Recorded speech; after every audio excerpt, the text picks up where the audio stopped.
Passion Week is a wonderful time to consider all the ways in which God calls us to live in this new kingdom.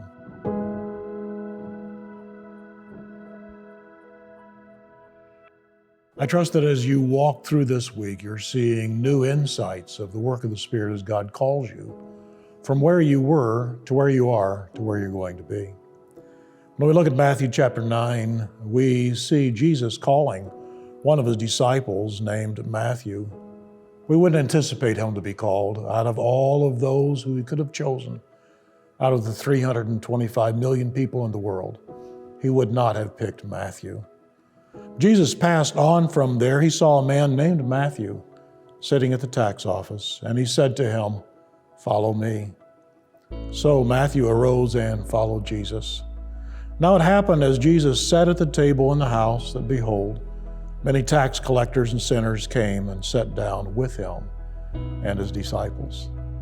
As I read through this passage, I am astounded at the way in which Matthew quickly responds to Jesus.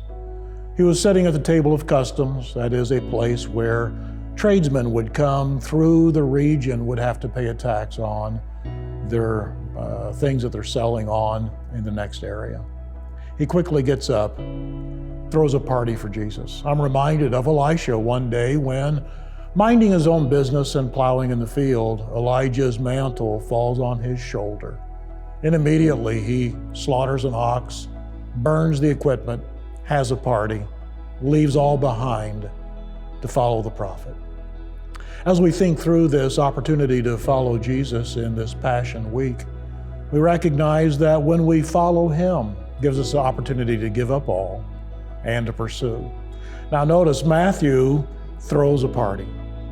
The technical language here behind the word "sitting at the table" means it was a more formal occasion, where he calls all of his tax buddies and acquaintances, and Jesus finds himself in the middle of the party. Now, the sidebar story that Matthew picks up, when the Pharisees saw it, they said to his disciples, "Why is your teacher eat with tax collectors and sinners?" Pharisees saw themselves as the regulators of righteousness and holiness. Jesus is quick to let them know he did not come for those who felt well. He came to those who were in need. Actually, it's those who know they are in need. Pharisees, we see Jesus condemning them in Matthew 23:27. He calls them whited mausoleums. You look so gorgeous on the outside, but inside, nothing but corrupt bones. There was a theory released in 1929 by a Hungarian writer called The Small World Problem. In a short story called Chains, he posited the idea that from one person to another, strangers in the world, merely 6 degrees would separate them. Small world problem. Pharisees were concerned about keeping the sin and evil from one person, contaminating how great they were. And in doing so, they stopped the opportunity of following the Lord. In the days of Facebook and other forms of social media, that number has been reduced from 6 down to 3.5 degrees, research says. We are only one step away from someone who has done something quite horrendous. That one step is you and me. So when we come to this Passion Week, we need to ask a couple of questions. Are we willing to receive the mercy of the Lord? And are we willing to give the mercy of the Lord? Jesus in this passage says, "But go and learn what this means. I desire mercy and not sacrifice."